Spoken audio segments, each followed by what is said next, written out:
What is your take on the Jake Paul stuff? And that just hit me. I thought, wow, it's true what you said. You got I'm going to say 10 no. million now to fight Jake Paul. Would you take it? How quickly do you think you could knock Jake out? Jake Paul. Me? Oh, Jake. No, this Quickenden. I was thinking Jake Paul. Jake Paul. that would be great. I'd love to see that. What is your take on the Jake Paul stuff? I'm going to be honest. I feel like the barriers to entry in the boxing world is it's just wide open. Mm-hmm. It's like there's no barriers. I said that to somebody literally the other day, that if you want to be a professional boxer, you can be, but you just won't be a very good one. Yeah. You know, like the barrier to becoming pro even is just you need a sanctioned fight. Yeah.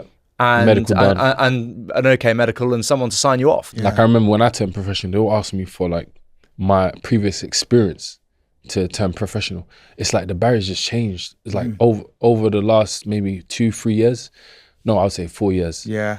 Everything's changed. You don't need no experience as a fighter to become professional. Yeah. You know, and even be able to actually, you know, compete with somebody that's very experienced. Oh, yeah. Yeah, it's so crazy. Do you think it's detrimental to the sport a bit, in a way? 100%, It's like 100%. you're just giving these people an easy way in. 100%. I know, you know, there's a big, you know, the money factor is a big deal. Yeah. Of course. That's what it's about, it's a business. But at the same time, you don't see this with football.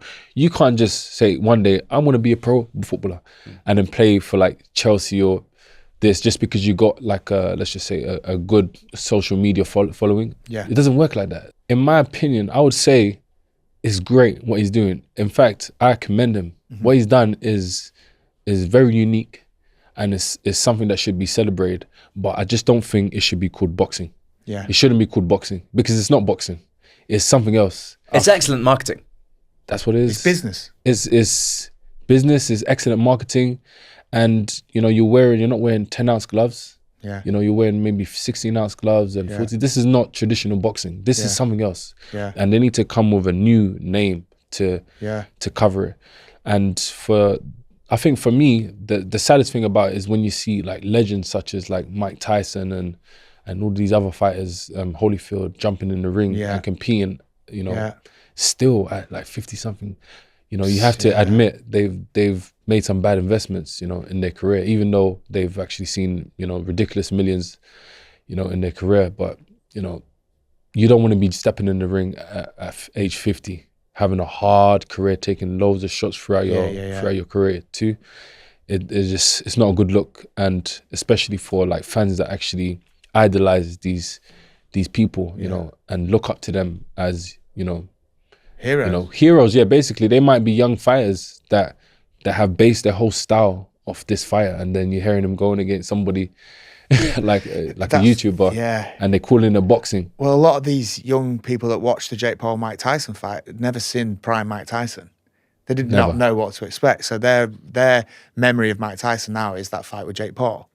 It's just a money play though for him at this stage, isn't it? Oh yeah, of course. Take you back. 20 million. I'm all for taking the money as well, bro. What am I gonna say? I can't even say anything. Like, who's gonna say no? I can't tell you, you know, right now that in my 50s, if I was offered 50 million or 20 million, so I would. I'm gonna say 10 no. million now to fight Jake Paul, would you take it? Of course. Yeah. I wouldn't even think twice. It's like, yes. I wouldn't even take a training camp. I'd just say, look, just do it. What day? Yeah, what do day? I need to I be? see you there. Yeah.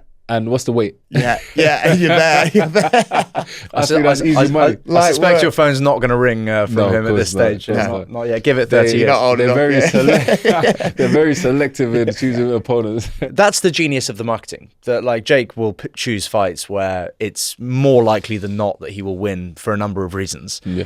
And that is kind of not forthcoming in, you know, to people that love him and watch the fights. They wouldn't be aware of why that is.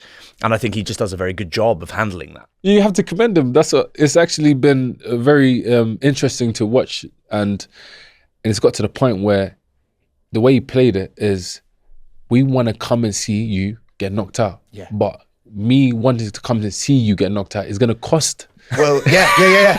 And he's somebody that's actually really clever. He thrives on the negative, because everyone that you speak to, they want him to get knocked out. Like you said, that's what sells his fight. So he's taken that fame and then the negative side of it, like you were saying, the comments on your fights adds engagement, and people want to tune in again and watch you. Is he going to be better in this fight? He's going to get knocked out this fight. There is a general desperation to see him get knocked out, I think. Yeah, of course. Yeah. It's like nearly universal now. It's like, this guy's disrespected like, pick opponent that's active, you know? I am beyond excited that Whoop is now a partner of the Untapped podcast. Whoop is a company and a technology that has completely changed the game when it comes to wearable health data. Whoop provides you with feedback and actionable insights into your sleep, stress, recovery, and overall health, and empowers you to be the best version of yourself. I also love the fact that it doesn't have a screen, so it doesn't become a distraction. So this is just constantly working away 24/7, collecting data, reading my heart measurements, letting me know how many calories I'm burning on a day-to-day basis. But when at home, for example, on like a day off, when I'm with my kids, or when I'm just at home with the family, it doesn't act as a distraction. If you're interested in taking control of your health and fitness so that you can excel in all aspects of your life, you absolutely should look into Whoop. Go to join.whoop.com/untapped for your free 30-day trial. And it's a bit difficult, you know why? Because it's like to get your pro license, there's so many different jurisdictions where you can go to get it. Mm-hmm. It should have just been one body. That's why I kind of like what the UFC done. Yeah. If you wanted to box at that high level in mixed martial arts and it to be filmed everywhere, you're picking either one or two. Is it the one, or let's say three?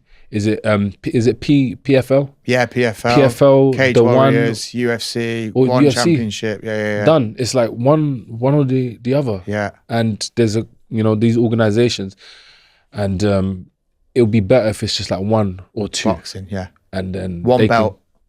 That's it, done. Yeah. And you can't This is the world replicate champ. this. Yeah. There's like 6 world champs at the same weight class. It's like kind of confusing sometimes. In Exactly. boxing, there's another side to fame. Yes, you obviously for sure. get the positive, but you also get the negative. People want to tear your performances apart. People want to judge your character when they don't know you.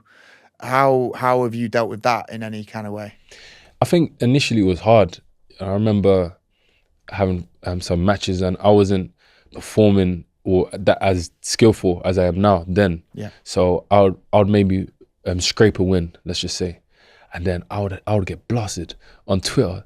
Yeah, they would be like police. They would be literally harassing me and just telling me, look, this guy is not going to go past European. He's not going to go past British level. This guy is trash. And it used to affect me. I used to read every comment, every single comment. I think, oh my God. Yeah. I thought I was going to be like an AJ, just come in, everybody loves it. Yeah. Twitter, deleted Twitter straight away. Reality hit me hard. And I thought, damn. I think I mentioned it to Dillian Whyte, because Dillian Whyte was managing me then. Mm-hmm. And he said, why do you care about our nonsense? Like, you're doing what you love, you're making money. Like, don't pay no attention to it. And that just hit me. I thought, wow, it's true what you said. Like, why am I even caring about somebody else's opinion? And then he went on to even say, like, you actually need the opinions of fans, because they actually increase attention and the view numbers. Everybody needs to have an opinion. You can't.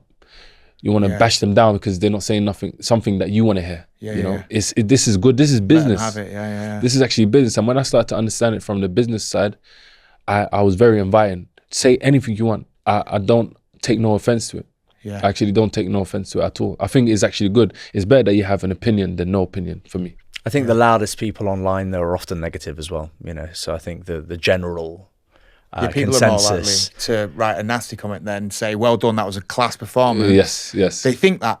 Exactly. But they don't necessarily tell you.